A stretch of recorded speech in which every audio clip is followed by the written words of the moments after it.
बेरोजगारी में देश में नंबर 1, पहला कमाल। अर्थव्यवस्था चौपट, दूसरा कमाल। भ्रष्टाचार और लूट खसूट में बीजेपी जेजेपी मिलकर देश में नंबर 1, तीसरा कमाल। नशे में हरियाणा के युवा का भविष्य चौपट करके नशे में देश में नंबर 1, चौथा कमाल।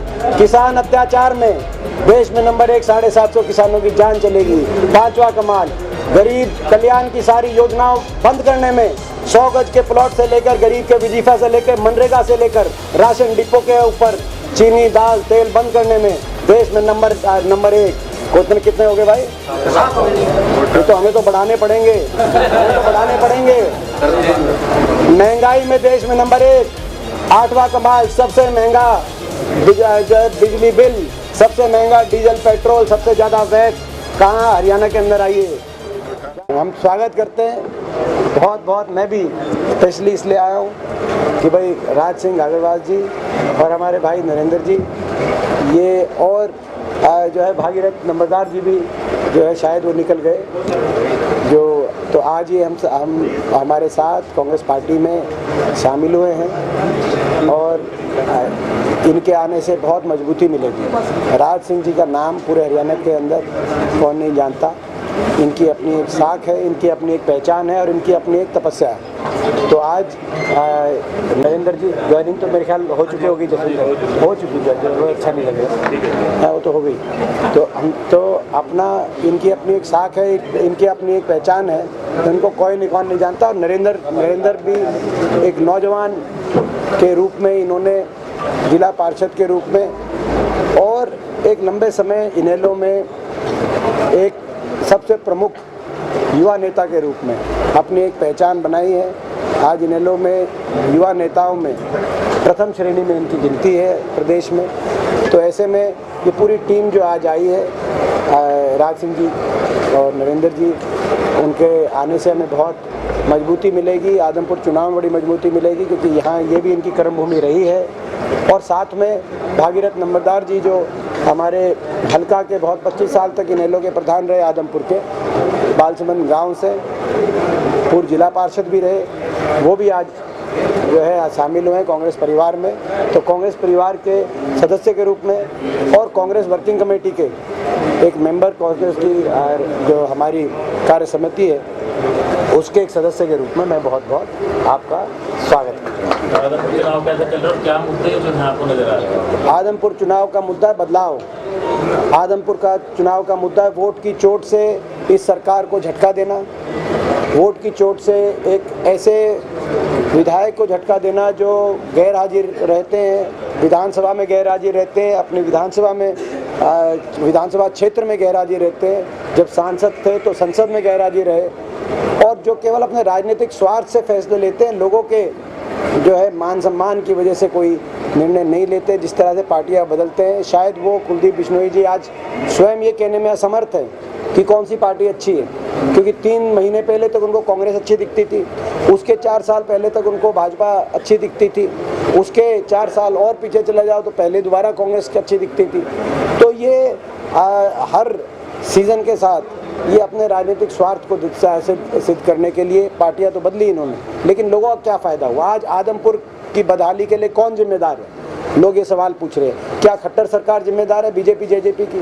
वो भी जिम्मेदार है, क्योंकि खट्टर सरकार ने हरियाणा का ही भट्टा बिठा दिया, हरियाणा को विकास की पटरी से उतार दिया, बेरोजगारी में देश में नंबर 1 बनाने का काम किया। आज क्या कुलदीप बिश्नोई जी जिम्मेदार हैं? वो भी जिम्मेदार है, दोनों जिम्मेदार हैं। और इसीलिए दोनों को वोट की चोट से बदलाव का फैसला आदमपुर की जनता करेगी। कांग्रेस पार्टी के पक्ष में हमारे उम्मीदवार जयप्रकाश जी को जिताने का यहाँ से लोग काम करेंगे।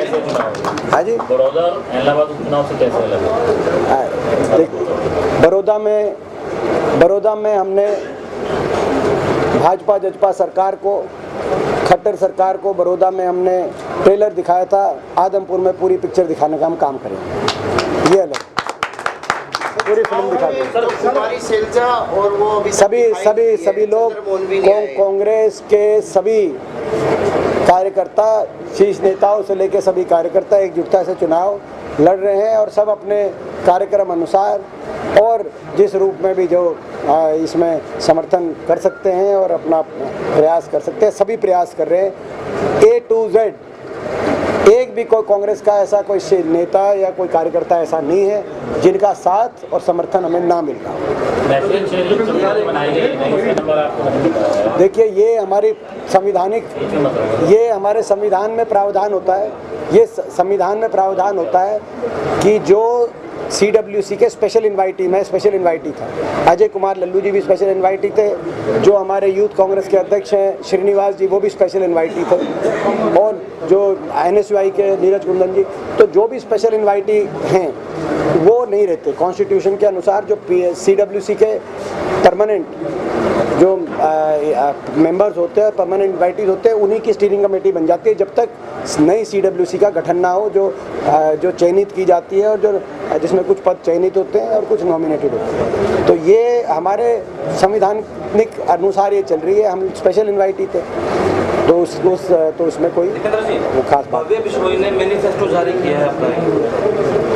भव्य बिश्नोई जी ने लोकसभा मैनिफेस्टो जो है जारी किया था, लेकिन उसके बाद लोकसभा चुनाव के बाद उनका जो लोगों के बीच में जो रहने की उनकी एक बात होनी चाहिए थी, वो नहीं आई। और कुलदीप बिश्नोई जी का क्या मैनिफेस्टो, असली कहानी तो वो है, क्योंकि कुलदीप बिश्नोई जी ही एक तरीके से प्रत्याशी हम उनको मानते हैं। उनका क्या कार्यशैली रही उनकी, वो किसी को बताने की जरूरत नहीं। भाजपा का नारा था कि काला धन विदेशों से लाएंगे, 15-15 लाख सबके बाटे आएंगे। 15 लाख तो खैर बाटे किसी के आए ना आए, लेकिन वो उस बात में दम था, मगर हमने समझने में गलती कर। काला धन विदेशों से नहीं लाएंगे, जिनका विदेशों में काला धन पकड़ा जाएगा उनको बीजेपी में लाएंगे। आप समझ गए? तो ये कहानी सबको पता है, बीजेपी में क्यों गए हैं सबको पता है। भाजपा किस प्रकार से देश में साम दाम दंड भेद, केंद्रीय जांच एजेंसियों का डर दिखा के, भ्रष्टाचार के मुकदमों का डर दिखाकर और काले धन को सफ़ेद धन में करने का, सफ़ेद धन में परिवर्तित करने का जाल बिछाकर भ्रष्टाचार से मुक्त देश को कराने के लिए भाजपा सबके काले धन को सफ़ेद धन करने का तंत्र और जंत्र जानती है। ये सबको पता है। उसमें उसके लिए भाजपा ज्वाइन करनी ज़रूरी होती है। यही कहानी बनी हरियाणा के अंदर।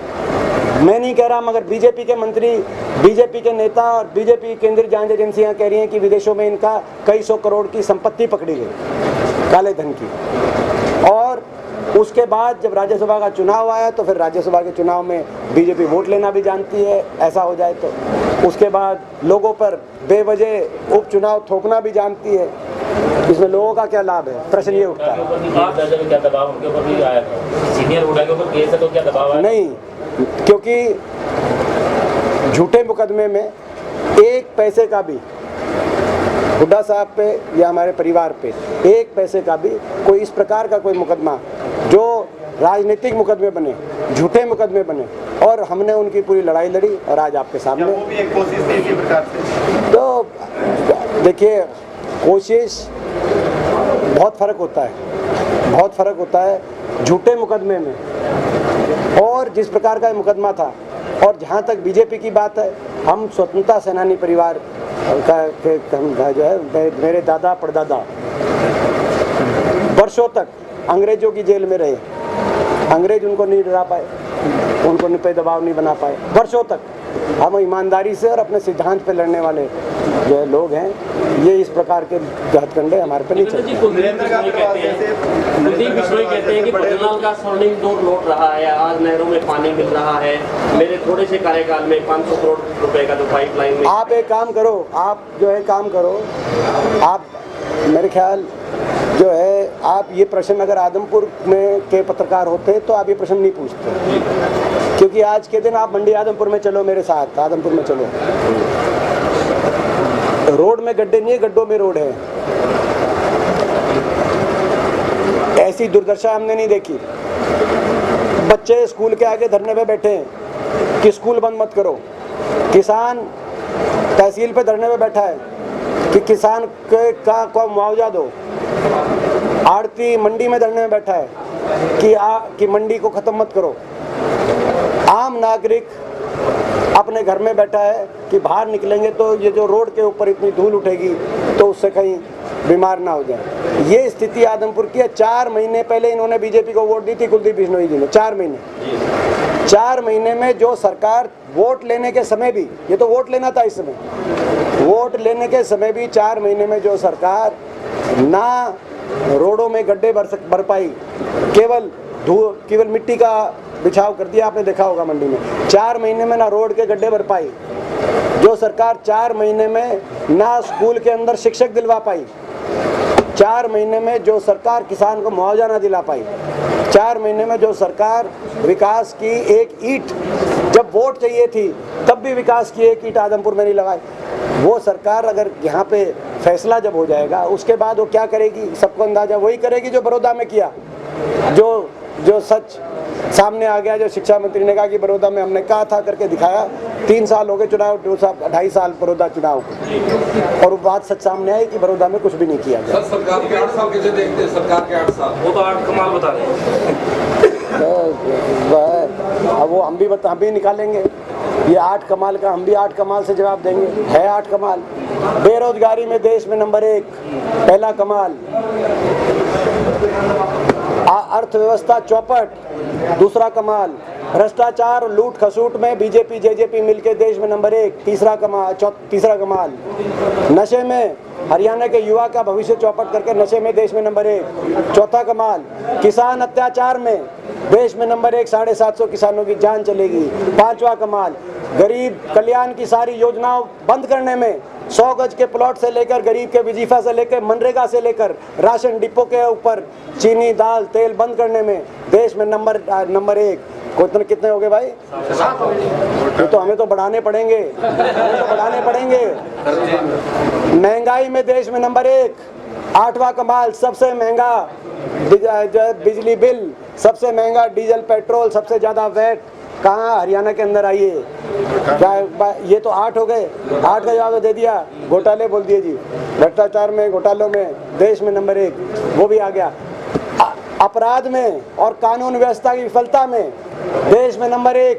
इतनी बार पुलिस लाठीचार्ज के आंदोलनकारियों पर अलग अलग सबसे ज्यादा देश में धरने प्रदर्शन हर नागरिक को करने पड़े, किसान से लेकर स्कूल के बच्चों तक, महिलाओं आंगनवाड़ी आशा वर्करों से लेकर सफाई कर्मचारी तक। जो कल लाठीचार्ज हो रहा सफाई कर्मचारी पे, सबसे ज्यादा दमनकारी सरकार देश में। तो ये कितने हो गए? 10 हो गए शायद।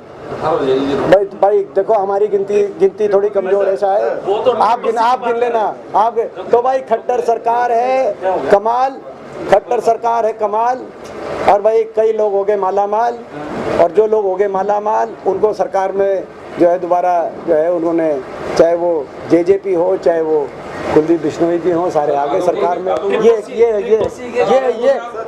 है हरियाणा का हाल। Thank you. सरकारी मशीनरी का दुरुपयोग हो सकता है। हाँ,